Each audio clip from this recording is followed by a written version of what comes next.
On the foggy evening of the 16th of November 1963, 4 teenage friends were making their way home from a house party in the village of Saltwood in the county of Kent. Walking along the rural and unlit Sandling Road, they suddenly spotted a glowing orb-like object descending from the clouds overhead. The strange, ovoid object, which was described as completely silent and only a few meters across, hovered above a field before slowly descending into the tree line below. Still processing the sighting of the strange object, the 4 teens continued up Sandling Road towards the train station when, without warning, something inexplicable emerged from the woods. The entity had no head, large wings protruding from its back, and webbed, duck-like feet. Justifiably petrified, the friends took off in the opposite direction and headed to the local pub where the landlord, John Huggett, was reported as saying, "They were white as sheets." Good evening, my name's Edward King Thompson, and welcome to another video. The creature witnessed by John Flaxton, Mervyn Hutchinson, Jenny Holloway and Tony Harrison on that freezing winter's night has become one of the most unique and bizarre descriptions in all of cryptozoology. Later coined the Bat Beast of Kent by the local press, the cryptid has since been compared to several other similar and more infamous legends, such as the Blackbird of Chernobyl and, of course, the Mothman. As the days and weeks passed in the wake of this sighting, it soon became clear that it was only a catalyst for something much larger. Shortly after the initial sighting, an 18-year-old named Graham Leggett claimed he'd seen the creature some 18 months earlier. "I was walking down the hill to Slaybrook Corner when I saw a red light, and then this eerie bat-like figure appeared." He claimed that he never reported the encounter at the time, as he thought nobody would believe him. To me, this retroactive claim feels rather suspicious, and I'd be inclined towards believing that Graham just wanted to be involved in an exciting local story. On the 21st of November, another young local man named Keith Croucher claimed that he too had seen an oddly shaped craft hovering over the local soccer field, nearby to the initial UFO encounter. It's unclear whether Croucher was friendly with the original eyewitnesses, but as his sighting occurred almost a week later, it's very likely that he'd heard about their sighting. The most significant character that emerges after the initial account is perhaps 16-year-old John McGoldrick, who, on the 23rd of November, launched his own investigation into the phenomenon, along with a friend. He claims they found a vast expanse of bracken which had been completely flattened, and 3 clear footprints which were almost 2 feet long and 9 inches deep.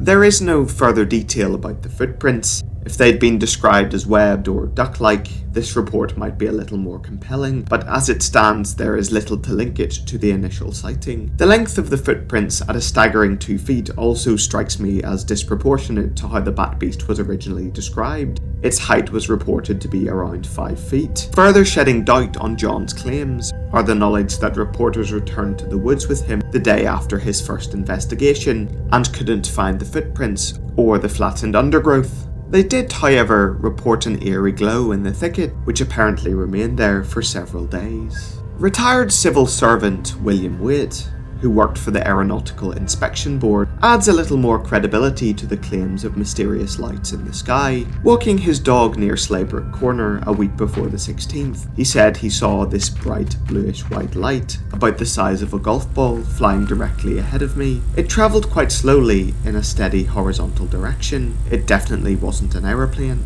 The whole thing struck me as very peculiar. The light appeared from the north, crossed Sandling Road, where all of these strange things have been seen, and then it headed out to sea. Surely someone of his profession could have reliably identified an aeroplane. There is, of course, the possibility that he misinterpreted some other mundane phenomenon. It's worth noting also that the descriptions of the objects in the sky vary quite drastically, with the only real consistency being their round shape and that they are emitting light. Perhaps the last significant figure in the story is UFO investigator Charles Strickland, a member of the London UFO Research Organisation, who launched his own investigation into the phenomenon, arriving in Saltwood around the 6th of December. He was, naturally, more interested in the lights in the sky than the strange cryptid on the ground. During my research of this story, I began to discover that the details of the account have changed substantially from their initial appearance in local newspapers and evolved into the sequence of events described on the Cryptid and Obscure Legends wikis, as well as other paranormal sites. Much of this evolution and inconsistency is thoroughly explained by David Barr in his article for The Skeptic. In early newspaper interviews, the eyewitnesses described the figure as having several more human-like features. In the Folkestone and Hythe Gazette, Mervyn Strickland says the figure was a man in a red cloak and carrying a lantern. When interviewed by Charles Strickland, Tony Harrison said it looked like a man with a scarlet cloak and a lantern on the left. In these articles, the reporters tried to connect the site with local ghost stories from Saltwood, most significantly William Turnay, who died in 1903, when cloaks would have been common rural wear. David Barr suggests that the reporters could have negated the more alien description of wings in favour of a narrative related to local hauntings. There is also the possibility that the cloak evolved into the wings over repeated tellings, then allowing for the bat beast to be linked with the UFO sightings. One of the most intriguing things about these early reports is that all three boys claimed the figure was holding a lantern, the traditional oil-powered lamp that is held up with a metal handle. This detail is rather significant in one of the most popular skeptical explanations of the case. To understand why, the exact location of the sighting needs to be pinpointed. I spent quite a bit of time trying to locate the correct Sandling Road on Google Maps. The location of the encounter is often misattributed to Maidstone, where there is a Sandling Road and a Sandling Park. Sandling Park is sometimes cited as the location where the ball of light descended. However, the actual location of the account, Sandling Road in Saltwood, is not near to a Sandling Park. These articles are much more likely referring to Brockhill Country Park. Mervyn Hutchinson stated that they were heading towards Sandling Railway Station so that John Flaxton could see his girlfriend, Jenny Holloway, onto her train. It is at this point where they claim to have seen the Bat Beast. As you can see, the road to the railway station slopes off down to the right, and ahead there is an incline towards the railway bridge.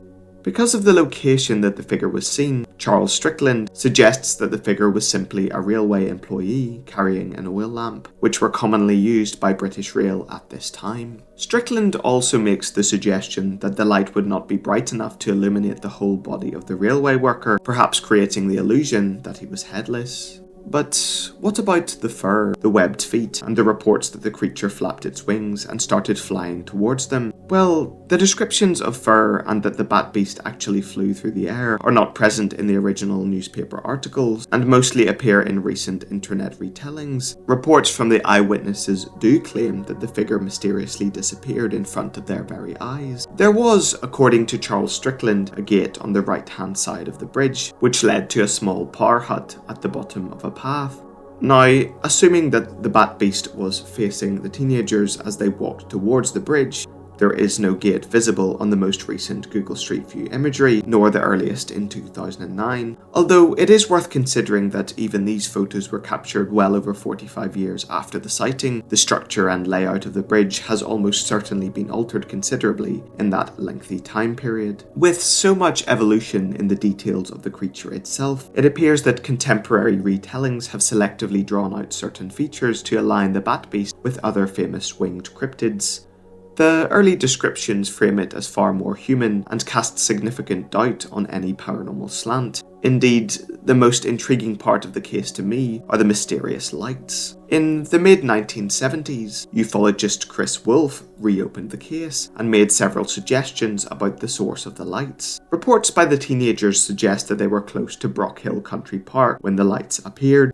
Wolfe proposes that they could have been headlights of trains approaching Sandling Station, which he argues would have been visible through the trees and fog from this location. He further speculates that the lights from Brockhill School could have been refracted in the fog to appear strange and unfamiliar. I find both of these explanations very difficult to visualise. I can't understand how train lights close to the ground could be misconstrued as a solid glowing orb in the sky, nor can I see how lights moving horizontally across a horizon would be interpreted the way described by the eyewitnesses. As for the lights from the school, they surely would be entirely static, even if refracted through the fog. So again, I don't see how the friends could have mistaken them for something anomalous. And of course there are several other sightings of strange lights in the sky before and after the time of the central sighting. Examining the case of the Bat Beast of Kent as a whole, I think it's a brilliant illustration of how the human psyche is programmed to construct a narrative out of a collection of information,